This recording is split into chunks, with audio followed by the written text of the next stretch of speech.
It was 10 p.m. on a Tuesday, and I had to stop at Walmart to pick up a few things. The store always freaked me out late at night when there weren't many people around, but I tried to get in and out quickly. I grabbed what I needed and headed to the front to check out. The only registers open were the self-checkouts. As I was scanning my items, the lights suddenly cut out, plunging the store into darkness. Must be a power outage or something, I figured. I pulled out my phone to use the flashlight so I could see. The backup lights kicked on, casting an eerie, dim glow over the store. Then I heard footsteps approaching from behind me. I assumed it was an employee coming to say they were closing up. I turned and was shocked to see a man in a hoodie with the hood pulled up over his face. In the faint light, I couldn't make out his features. He was looking right at me, standing way too close for comfort. My instincts were screaming at me to run, but I was frozen. Registers closed. He growled in a low, scratchy voice. "Let's go to the back and get this sorted out." He grabbed my arm in an iron grip and started pulling me towards the rear stock rooms. I tried to wrench free, but he was too strong. "Help!" I screamed. But no employees were around. It was just us. He clamped his free hand over my mouth and hissed quiet. "Don't need any trouble tonight." He dragged me through the double doors into the dark stock area, full of huge, shadowy shelves. I bit down on his hand, and as he recoiled, I bolted, weaving through the aisles, trying to lose him. His heavy footsteps pounded after me as I ran blindly, turning corners, trying to find an exit. Finally, I spotted the glow of a neon exit sign and burst through the door into the cold night air. The heavy footsteps followed close behind as I fled across the dark parking lot. My car was so close, but I could hear him gaining on me. Just as I reached my car, he grabbed me and spun me around to face him. As I struggled to break free, his hood fell back, revealing a ski mask underneath. Who was this guy, and what did he want from me? I don't know how, but I managed to wrench the pepper spray off my keychain and blast him right in the eyes. He howled in pain, loosening his grip enough for me to break away. I jumped in my car and hit the gas, speeding off into the night. I was shaking too hard to drive, so I pulled over and called the cops. But when they got there was no sign of the man. Still, I'll never forget him dragging me into that dark stockroom, and I'll never go to Walmart alone late at night again. It was 10 p.m., and I was stocking shelves in the empty Walmart like I did most nights. It was mindless work, but I didn't mind the peace and quiet. I was used to being here alone late at night. Or so I thought. As I arranged cans on a shelf, the hairs on my neck suddenly stood up. I had the uneasy feeling I was being watched. I shook it off and kept working, but couldn't ignore the creeping sensation that something wasn't right. I turned down the next aisle and froze. Halfway down, a tall, shadowy figure stood motionless, facing away from me. My first thought was a mannequin had fallen over, but something about the stillness seemed off. "Hello?" I called out nervously. Slowly, the figure turned to face me. I stumbled back in shock. It wasn't a mannequin at all, but a man wearing a long coat and hat that obscured his face. How did he get in here? My heart pounded as I asked, "Can I help you find anything?" No response. He just stood there, staring back with unseen eyes. I started slowly backing away towards the nearest exit. The man abruptly lunged toward me. I bolted, rounding a corner just as he swiped at me, his long fingers barely missing my jacket. I sprinted through the dark, maze-like store, weaving between aisles trying to lose him. I could hear his heavy footsteps echoing behind me, relentlessly pursuing me through the empty store. I hoped to make it to the front doors so I could escape into the well-lit parking lot and find help. But he was getting closer. I cut down the home goods aisle, randomly shoving things off shelves behind me to try and slow him down. Suddenly, I hit a dead end at the loading docks. Nowhere left to run. No exits in sight. I spun around as the man stalked toward me, backing me up against the concrete wall. His face was still obscured in shadow under the brim of his hat. He reached out one gloved hand toward my throat as I clenched my eyes shut and screamed. Suddenly, bright lights flooded the area. I opened my eyes to see the man was gone. Security officers ran up, responding to my scream. Shaking, I tried to explain what happened, but they found no intruder. No signs of break-in. No tall man in a coat and hat. Almost like he was never there at all. But I know what I saw, and I know that whatever pursued me through those dark aisles was no ordinary man.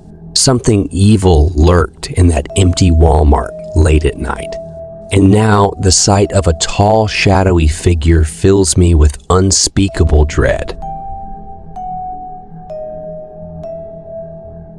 It was just supposed to be a routine late-night trip to Walmart to pick up a few groceries.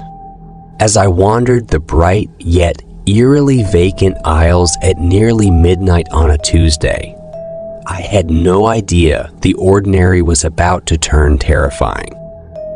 I was passing by the hair care section when I suddenly had the uneasy sense of being watched.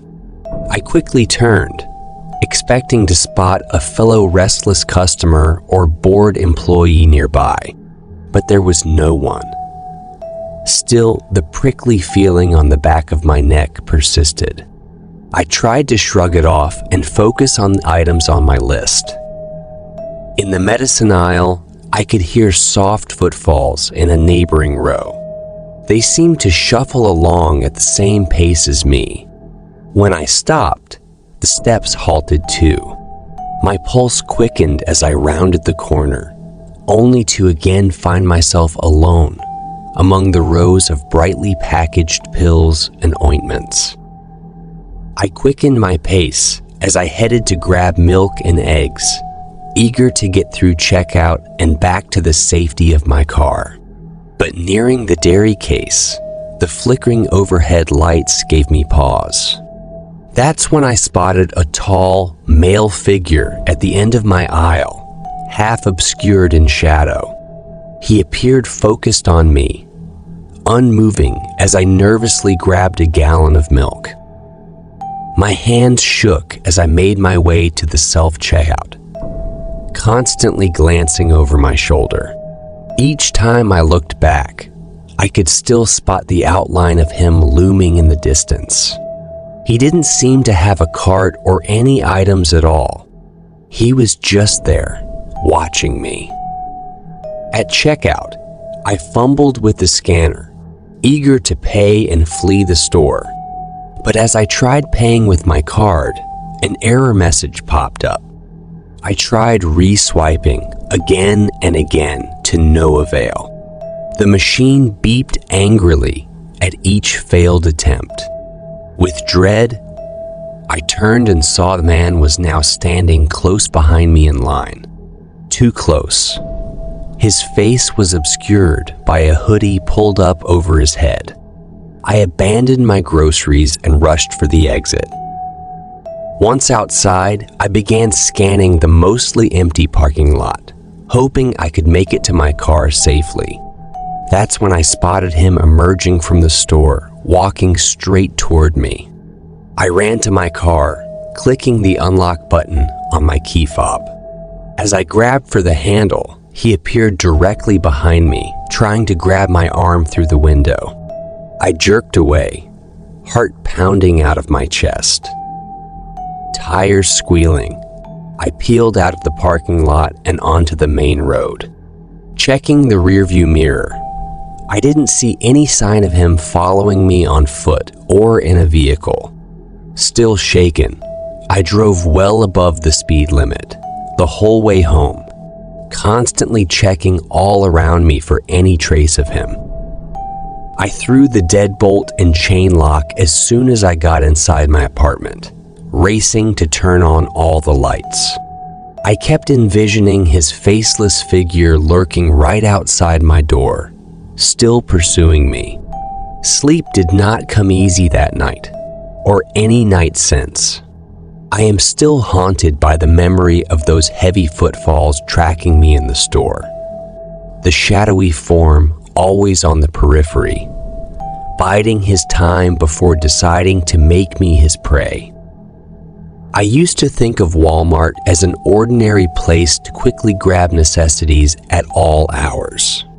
Now, it symbolizes terror and danger in my mind. I have not been able to set foot in there alone again after dark.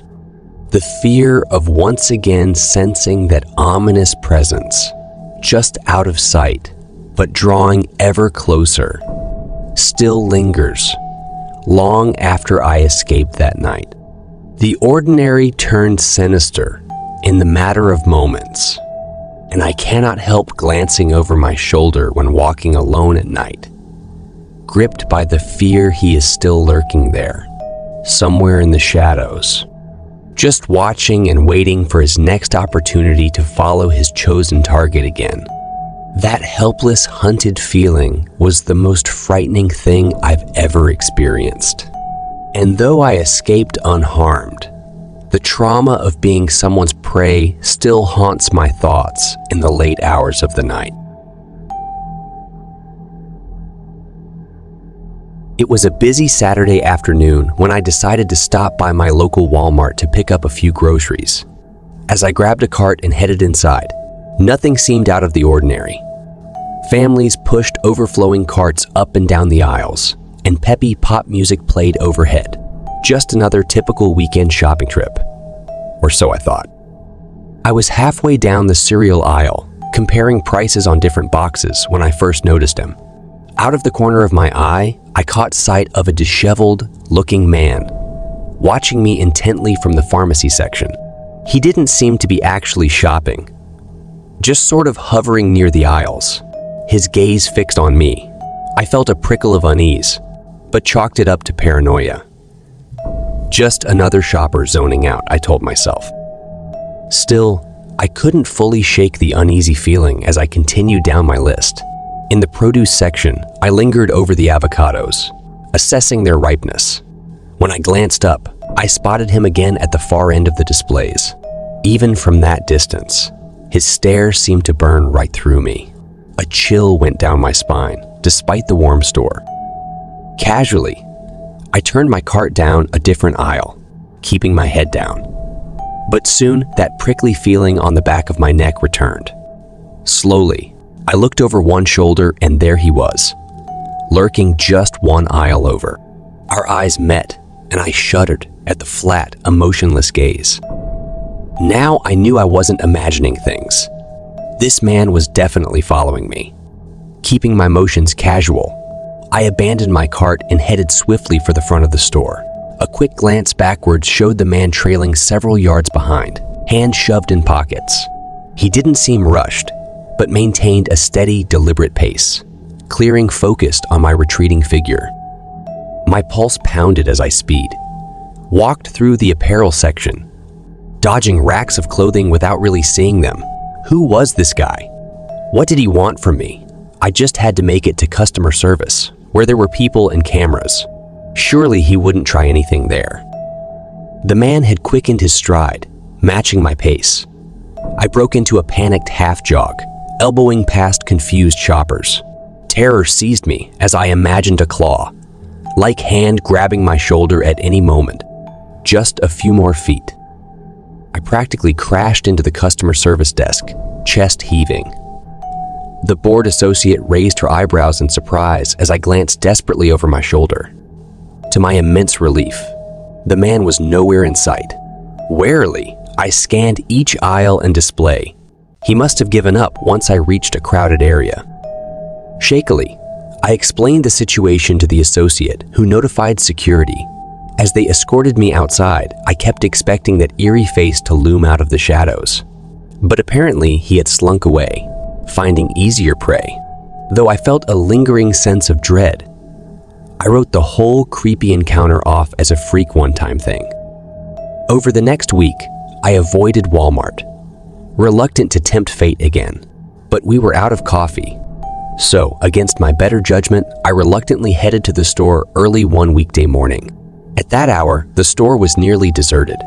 Keeping my hood up and head low, I hurried straight to the coffee aisle and grabbed a container. As I turned towards the registers, a now familiar figure appeared at the end of the aisle. My blood turned to ice. Immediately, I abandoned the coffee and raced to the front, ignoring his hurried footsteps behind me. I burst through the automatic doors into damp gray morning air.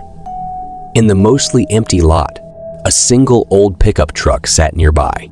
I made a beeline for it. As I fumbled for my keys with trembling hands, the man emerged from the store and angled towards me, face grim. Tires squealing, I tore out of the lot, watching him grow smaller in my rearview mirror until the Walmart vanished from sight completely. My mind reeled in shock. How had he found me again? It was like I was being hunted. After that, I became borderline agoraphobic. Trips outside were limited to quick essential errands close to home.